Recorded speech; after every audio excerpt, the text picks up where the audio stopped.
Hi everyone, welcome to the Celebrity Diaries. Stream's music stands apart, in light of the fact that it thinks outside the box of conventional R&B. Dissimilar to the cleaned harmonies of Kid Dat and Two Men or the smooth, refined sound of New Expansion. Jesse brings an edgy, crude, close to home, and irrefutably sexy energy. However, there's something else to their music besides the surface. Devontae K, C. JoJo, and Dalvin took advantage of something remarkable, creating a sound that has proven extremely difficult for others to repeat in their somewhat short time frame at the top. They didn't simply make incredible melodies, they totally changed what it was intended to be, R&B bunch. This is the mind-blowing excursion of Jodeci. Devontae once shared that for him, JoJo, and Mr. Dalvin, all their melodic courses of action were affected by gospel music. He made sense of that.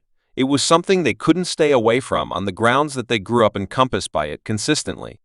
Charlotte, North Carolina is a state known for a couple of key things: its sports groups, the Pumas and the Hornets, and its solid church presence. The South, especially North Carolina, is home to numerous huge megaplaces of worship. In 1979, Reverend Donald Degg, extraordinary senior, established his own service. Yet before that he had a profession as a tea evangelist. He even facilitated his own show, Right On Later, working with the Christian telecom organization's 700 Club. Right On became one of the principal dark gospel music projects to be shown broadly. This accomplishment on television drove Reverend Donald Degg higher ranking than seek after his own gospel music profession, something he had for a long time truly needed to do it. In his 20s, Degg momentarily took a stab at mainstream music. He even had an opportunity to perform with the M-Town Survey, yet during that time, he heard a voice telling him, for what benefits, a man assuming that he gains the entire world yet loses his own spirit. He chose to leave the common music world behind and spotlight on gospel music. Rather, in 1979, the daybreak, the extraordinary appointment became well known with the hit single I Need to Be Prepared. Donald the Incredible Sr.'s sons Dalvin, Derek, and the most established Devontae were all piece of the band when they were youngsters growing up around music. They saw firsthand how their dad mixed gospel messages with R&B songs and harmonies to make an interesting sound during the 1980s. Donald the Extraordinary Sr., as children, turned out to be profoundly engaged with music, playing for gospel groups in and out of town. Dalvin and Devontae were important for a Christian band when they met JoJo Haley. At the time, Devontae was dating Tammy Sue Patron, the girl of popular TV preachers Tammy Faye and Jim-sponsored JoJo, likewise from an exceptionally strict family, was in a gospel bunch called Little Cedric and the Haley Vocalists, close by his more seasoned sibling Cedric, who might later become known as Kiki, frequently called the Michael Jackson of gospel, acquired consideration for his strong voice early on his loved ones. Band started in Baltimore, Maryland, prior to moving back to the Charlotte region by the time they were in secondary school. Casey and JoJo were at that point experienced performers. In a 1985 article in the New York Times, John Perellis commended Cedric Haley's voice, noticing the way that it instructed consideration, sounding a lot more seasoned, and the sky is the limit from there, mature than his age when they were young people. Years the degrees, and Haley had previously become experts in music. Despite the fact that they came from gospel foundations, their ability and expertise made them a strong power in the business. A nearby young lady bunch called Solidarity saw their true capacity and recommended that the Degrees and Haley's group up and work together, the main gathering between them.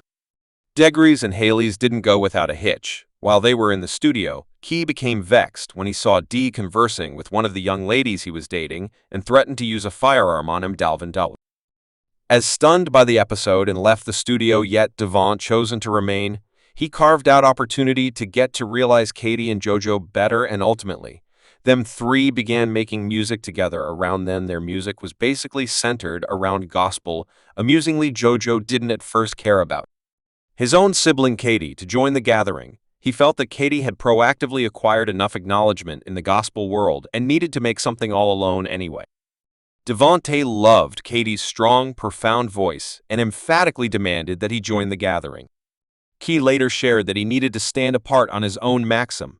I needed to get my sparkle off on the grounds that in gospel, he had his sparkle. I needed to stroll in my own strides. This is undeniably the start of an excursion for a gathering that would proceed to reshape R&B music and leave an enduring effect on the music business. The incredible siblings grew up in a severely strict family where common music was prohibited. Their dad had established the Christ Sanctuary Pentecostal Church when they were exceptionally youthful, and their folks just permitted gospel music in the house. Anyway, the siblings were attracted to specialists like Ruler and Michael Jackson. They would furtively purchase their collections, and when their folks figured out, they would obliterate the tapes. In spite of this, the young men kept on paying attention to the music in private, getting a charge out of it through their earphones. Despite the fact that his sibling had a harsh beginning with the Haleys, Devontae kept working with them while Cass furthermore. JoJo zeroed in on singing. Devont was more keen on creation. He was known for continuously hauling around a few consoles, practically like having a smaller than expected recording studio with him any place he went. When Devontae was 16, he had a major thought. He was going to Paisley Park, the home of his object of worship. Sovereign Ruler was his greatest motivation, and Devon.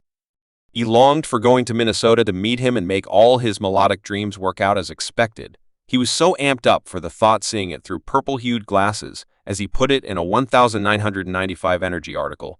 Devontae reviewed Casey and JoJo, telling him, "Don't disregard us, assuming that you make it in Minnesota, not set in stone to make it in music." So he took off to Chisholm, Minnesota, where Sovereign's Paisley Park was found. Consistently, he would go there expecting to get somebody to sadly pay attention to his tape and try him out. His endeavors didn't pay off, and he got back to North Carolina with practically no achievement anyway. The experience, as it were, energized his drive to demonstrate to the world that he could make it in the music business. When Devont returned to North Carolina, Casey and JoJo were still there. However, there was some strain between what's more, Dalvin, and subsequently Devont. They kept working with the Haley siblings as a triplet for some time. The three even moved in together, living in a studio possessed by the Haley family, which was situated in a retail outlet. Devontae, when he shared that he invested a large portion of his energy living at the studio, remaining there 5 evenings every week for about a year, they had a few cash from their gospel gigs, and a ton of young ladies would drop by to hang out and party on Fridays. Devon would head home and go to chapel on Sundays, and afterward return to the studio. After chapel, his folks generally knew where he was. Albeit the young men came from a gospel foundation, they longed for making R&B music. At this point, the gospel bunch appointed had proactively caused disturbances in the music world by mixing gospel with R&B. Their music didn't seem like customary gospel.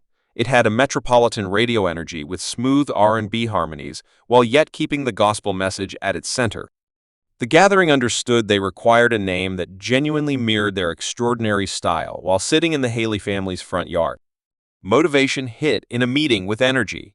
Devon expressed out loud that, assuming we did R&B music, what might that sound like?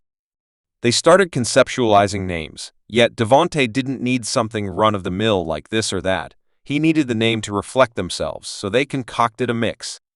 Joe for JoJo, D for Devontae, and Say for Casey. And that is the manner by which they became Jodeci. Thus Jodeci was conceived, and they were great. As a matter of fact, they were outstanding. Their music was noteworthy to the point that even Dalvin, who had at first been far off, needed to be important for it.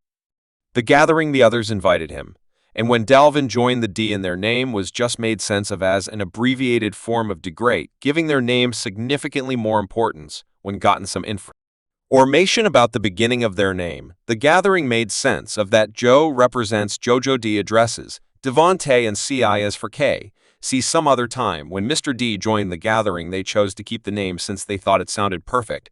There's a typical story in the music world where youthful hopefuls drive to the large city, get found, and become stars. Yet Jodeci's process wasn't simply clear forward. In 1989, the gathering climbed into Devon's Portage Escort and advanced to New York, which was the middle for up-and-coming artists. At that point, Uptown Records, established in 1986 by Andre Harold, was one of the most powerful names at the time. By 1989, when the Deeger and Haley siblings advanced toward the Mark Central Command in New York, Uptown previously had huge names like Wadey D, I'll Be Sure, and Fellow on its program. The name was at the very front of the hip-hop and R&B scenes, and Jodeci was anxious to join that development. The excursion from North Carolina to New York was an 8-hour drive, Yet, that was nothing contrasted with the 5-hour trip they had from their lodging in Sovereigns to Uptown's office. The young men, not used to the occupied roads of New York, continued to get lost. At last, they figured out how to view the Uptown structure and strolled in trusting they could get a gathering without an arrangement to finish their look. Thanks for watching this video.